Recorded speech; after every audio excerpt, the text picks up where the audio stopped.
પાટણ નગરપાલિકા વિસ્તારમાં લાંબા સમયથી ઉભરાતી ભૂગર્ભ ગટરની ગંભીર સમસ્યા મુદ્દે આજે પાલિકા તંત્ર અને વિપક્ષ સામસામે આવી ગયા છે.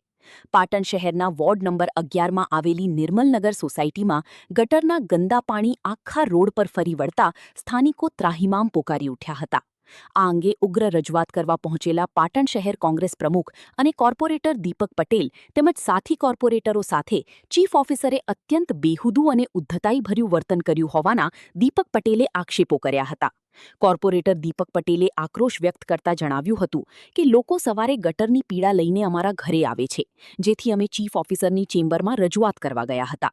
પરંતુ ચીફ ઓફિસરે ઉદ્ધતાઈપૂર્વક કામ હોય તો આવો, નહીંતર જતા રહો કહીને લોકોને સાથે લઈ આવવા પડકાર ફેંક્યો હતો. વધુમાં લોકપ્રતિનિધિઓનો અવાજ દબાવવા માટે ચીફ ઓફિસરે ચેમ્બરમાંથી બહાર નીકળો કહી પોતે ઊભા થઈ ગયા હતા અને પાલિકાના બાઉન્સરો બોલાવી જોહુકુમીપૂર્વક કોર્પોરેટરોને બહાર કાઢવાનો પ્રયત્ન કર્યો હોવાનું દીપક પટેલે જણાવ્યું હતું. જનતાના પ્રશ્નો પૂછવા ગયેલા ચૂંટાયેલા પ્રતિનિધિઓ સાથે આવું વર્તન ક્યારેય ચલાવી લેવાય નહીં.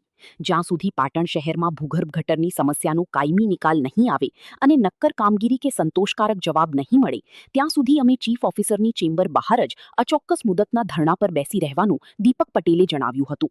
નગરપાલિકાના આ તાનાશાહી વલણ અને કથળતી કાયદો વ્યવસ્થા સામે સ્થાનિક રહીશોમાં પણ ભારે રોષ જોવા મળી રહ્યો છે. પાટણ નગરપાલિકા વિસ્તારમાં ઘણા સમયથી ભૂગર્ભ ગટર ઉભરાવાની સમસ્યા દિન પ્રતિદિન વકરી રહી છે. આજે સવારે અમારા સાથી કોર્પોરેટર અરુણાબેનના પુત્રનો ફોન આવતા 11 નંબરમાં નિર્મલનગર સોસાયટીમાં અમે ગયા. ત્યાં પુષ્કળ પ્રમાણમાં ખૂબ મોટા પ્રમાણમાં ગટર ઉભરાતી હતી, આખો રોડ ભરેલો હતો. એ બાબતની રજૂઆત કરવા અમે અને નિખિલભાઈ સાથે અહીંયા ચીફ ઓફિસરની ચેમ્બરમાં આવ્યા. તો ચીફ ઓફિસર કંઈ ભાઈ કામ હોય તો આવો, નકર જતા રહો. હવે મેં કીધું બેન, ગટરો ઉભરાય છે, ગટરો ઉભરાવાના કારણે અમે લોકો સવારે ઉઠીને અમારા ઘરે આવી જાય, એટલે કે લોકોને લઈને તમે આવો. જે કાયમી એમની ટેવ છે એ પ્રમાણે સામે જ પ્રશ્ન નાખી દેવાનો.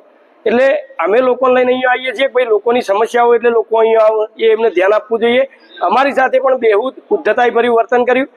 અમોને પણ બહાર નીકળો એવા ઉદ્ધતાઈભર્યા શબ્દો વાપર્યા. ઊભા થઈ અને અમને બહાર કાઢવા માટેનો પ્રયત્ન કર્યો. એમના બાઉન્સરોની જો હુકમીથી અને બાઉન્સરો દ્વારા પણ અમને બહાર કાઢવાનો પ્રયત્ન કરવામાં આવ્યો છે. આ ક્યારેય ચલાવી લેવામાં નહીં આવે. જ્યાં સુધી પાટણ શહેરની અંદર ભૂગર્ભ ગટરની સમસ્યા છે અને જે ઉભરાય છે એ બંધ નહીં થાય ત્યાં સુધી અમે આ ચીફ ઓફિસરની ચેમ્બરની બહાર ધરણા પ્રદર્શન કરીશું. ક્યારેય ઊભા થવાના નથી. જ્યાં સુધી આને નક્કર કામગીરી નહીં થાય અથવા તો સંતોષકારક જવાબ આપવામાં નહીં આવે ત્યાં સુધી અમે આ ધરણા ઉપર બેસી રહેવાના છીએ.